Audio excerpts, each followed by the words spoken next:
Sveicināti skatītāji! Mani sauc Artūrs Kisli un es komentēšu Autovaltu Latvijas čempionāta regbija 7 spēles starp Transakt Pro 2 komandu un Kalvi. Transakt Pro 2 komandu es saukšu turpmāk par miesnieku, jo tā ir tautās iegājies. Ar bumbu šobrīd Kalvs spēlētājs, kurš nodod bumbu tālāk piespēli Nikolajam Petjūniņam. Petjūniņs ir leģenda, varētu teikt, kopā ar Vladimiru Nikanovu šajā komandā, kas ir spēlējuši arī 1993. gadā pasaules kausā regbijs 7. Tā kā puiši parādīs, kā jaunajiem jāspēlē. Mēs redzējām, ka tika veikts augsts tvēriens regbijā nav atļauts. Tas ir virs pleciem un tāpēc tiek nozīmēts soda sitiens Kalvas labā. Ar bumbu šobrīd Vladimirs Nikanovs, mājiņkustība un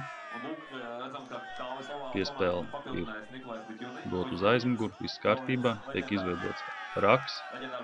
Miesnieks komanda pārstūma raku, taču spēlētājs no miesnieka komandas iekrita. Izcēlījās neliela asumi.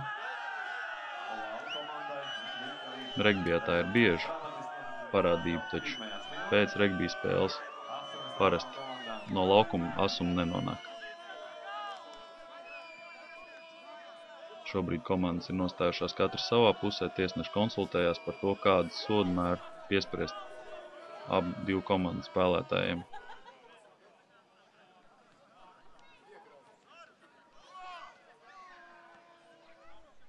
Tiesneši pie sevis piesauc komandu kapteiņus, kurus informē par savu verdiktu.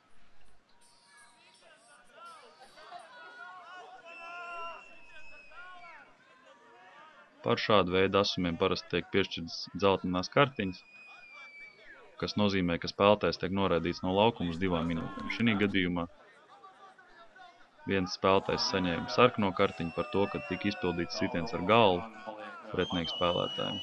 Tāpēc Kalvas spēlētāji ir palikuši mazākumā. Pirms asumiem bija miesnieka sods, tāpēc spēli ievada Kalvas spēlētājs, kurš bumbu arī piezemē. Tātad Kalvas spēlētāji, spēlējot 6 spēlētāju sastāvā, ir veikuši piezemējumu un tādā veidā izvirzījušies vadībā ar rezultātu 5-0.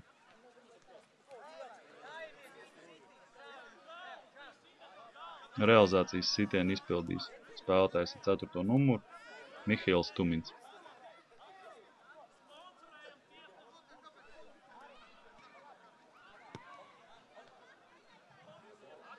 Realizācijas sitiens ir precīzs, par to liecina tiesnešu paceltais karoks uz augšu. Tātad rezultāts ir kļuvis 7-0 Kalvas komandas labā. Atgādināšu, ka Kalva spēlē 6 spēlētāju sastāvā. Bumbu spēlē ievada no centra, sitot dropsitienu. Dropsitiens nozīmē, ka bumbai ir jāpieskarās pirms spēriena kāju pie zemes, un tad tikai bumba tiek sist uz priekšu. Bumbai ir jāšķērso 10 metru līniju, ko mēs redzam kā raustītu līniju uz zaļā laukuma. Sitiens ir precīzs, bumba ir šķērsojis 10 metru atzīmi ar bumbu. Miesnieka komandas otrais spēlētājs ar 2. numuru.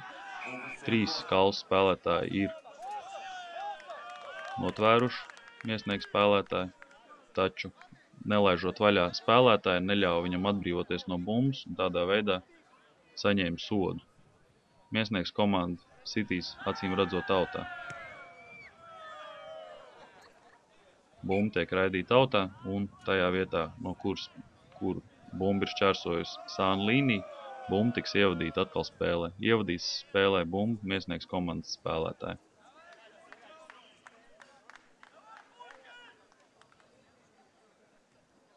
Autrā nosaka spēlētāju skaitu, cik stāv autā, tā komanda, kura ievada bumbu autā. Tātad miesnieks ir atstājuši 3 spēlētājus, jo vienu spēlētāju cels liftā.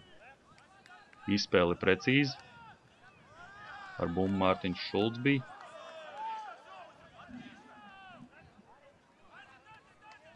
Tik Tiek izveidots kvalitatīvs raks, jāveido vēl viens raks. Pretinieks spēlētājiem ir jānostājās aiz raka pēdējā spēlētāja kājām. Tas nozīmē, viņiem ir jāstāv līnijā, un tāpēc viņi nevar ņemt vienkārši bumbu. Lai varētu paņemt no raka bumbu, ir bumba. Bumba ir jāšķērso. Redzam, ka Miesnieks komanda šobrīd uzbrūk. Taču tika pazaudēta bumbas kontrole, un tāpēc spēlētājs nevarēja turpināt savu ceļu uz ieskaites laukumu. To rāda arī tiesnesis. Bumbu spēlē ievadīs Kalvas spēlētāji.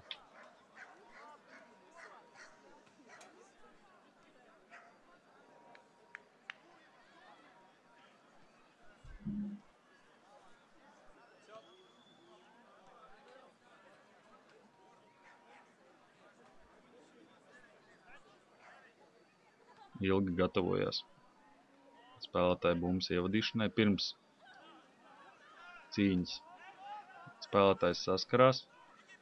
Ļoti kvalitatīvu Miesnieku nostūmu, bet tik un tā neiegūva šo bumbu. Ar bumbu Nikolais Peķūniņš. Tiek izveidots raks.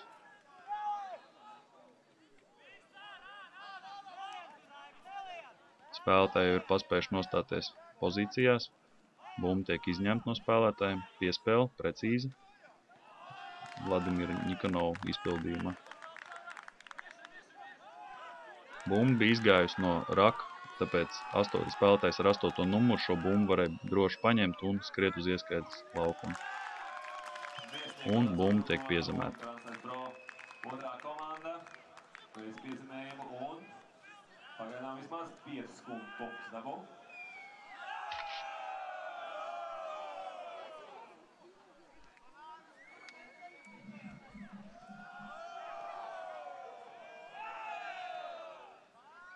Realizācijas sitiens atcitās pret vārtu stabu un šķērso vārts pa pareizo pusi, tāpēc realizācijas sitiens ir ieskaitīts. Rezultāts ir kļūs vienāds. Pirmā puslaika beigās.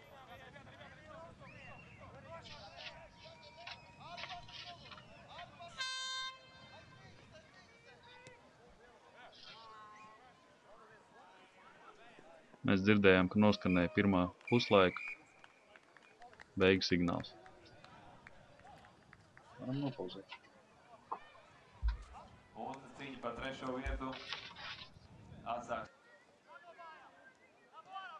Mēs redzam, ka ir sācies jau otrais puslaiks, spēlē pa 3. vietu starp Kalvi un Miesnieku.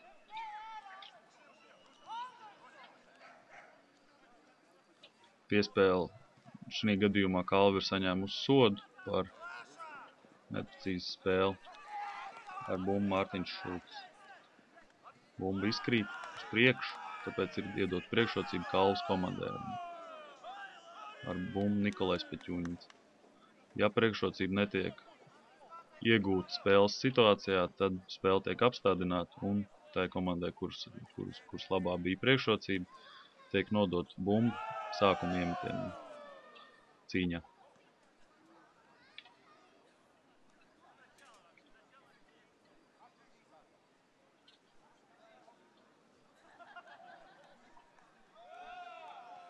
Ilgi gatavojās, spēlētāji jau ir noguruši.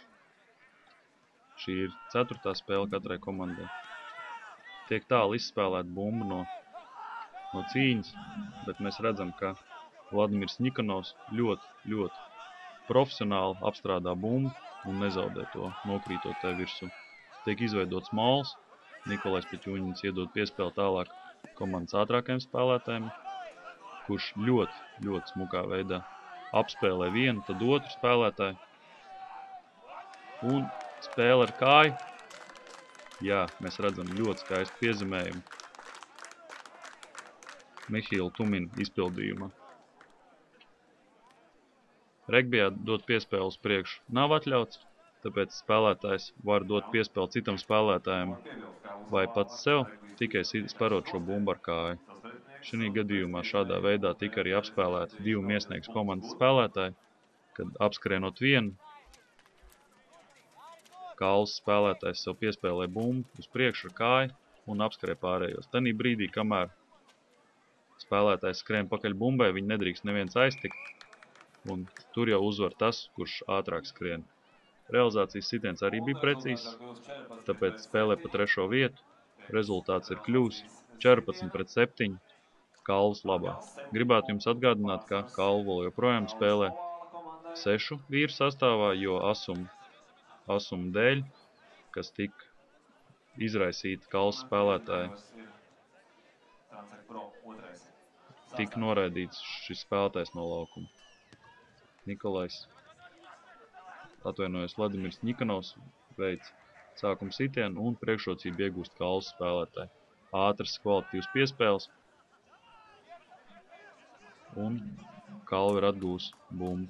Tiek izveidots mauls, miesnieki spēlētāji tiek stumti uz ieskaitu zonu.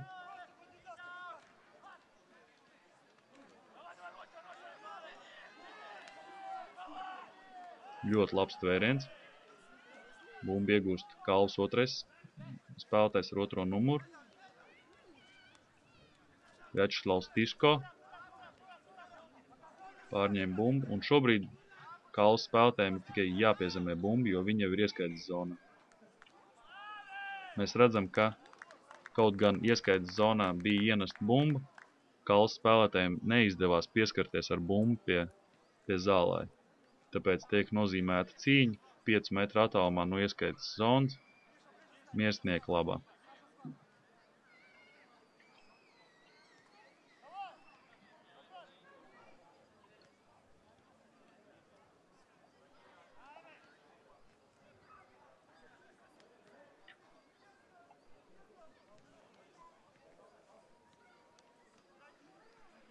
Atvainojos, bumbu ievada Kalvas spēlētājs, jo acīm redzot, bumba bija pārtverta un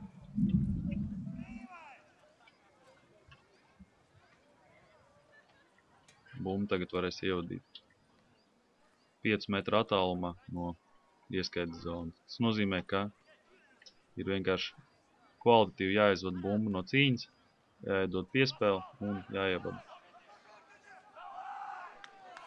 Mēs redzam atkal spēlētājs no Kalvas ar 4. numuru, mans jau pieminētais Mihīls Tumins, aizskrēja prom no sedzējiem no miesnieku komandas puses un veica piezemējumu. Pieskaitot klāt savai komandai vēl 5 punktus, kā rezultātā šobrīd jau rezultāts ir 19-7 Kalvas komandas labā. Spēlē pa 3. vietu. Pagājušajā posmā, kas norisinājās pirms mēneša Valmierā, Kalvas komanda uzvarēja Kurš Livonijas komandu un tādā veidā iekļuva 2. vietā. Spēlē praktiski uz pieredzi, kas ir gūta. Diemžēl realizācijas sitiens netika veikts un rezultāts paliek nemainīgs 19-5. Ar bumbu Vladimirs Ņikanovs veiks sākuma sitienu. Kalvas komandas spēlētājiem ir jāatrodās aiz bumbas un šobrīd ļoti labs sitiens. Nedaudz par tālu, nepaspēja pieskriet Kalvas spēlētāji, aizskriet līdz bumbai un mēģināt šo bumbu iegūt. Sots tiek nozīmēts Kalvas komandai, jo viņi neatļaut centās iegūt bumbu. Labs tvēriens Kalvas komandas izpildījumā. Atkal sots par krišanu uz bumbas. Spēlētājiem nebija iespējas izvadīt bumbu no raka, tādēļ tika piešķirts sots. Neprecīzi piespēle miesnieku komandas. Sots. Spēlētājs, es atvainojos, piespēle uz priekšu tiek fiksēta pirms soda, tāpēc spēlētājs pieskārās pie bumbas, bumba nokrita uz zemes, kas tiek traktēts kā piespēle uz priekšu. Kā rezultātā Atkal bumba tiks ievadīta caur cīņu, Kals komandas labā. Mēs dzirdam, ka noskan beigu signāls. Tas nozīmē, ka Kals komanda visdrīzāk izvadīs bumbu autā, tādā veidā pārtraucot spēli. Tieši tā arī dara komandas pieredzējušākais spēlētājs Vladimirs Ņikanovs, kurš arī Latvijas izlases 15 regbija treneris.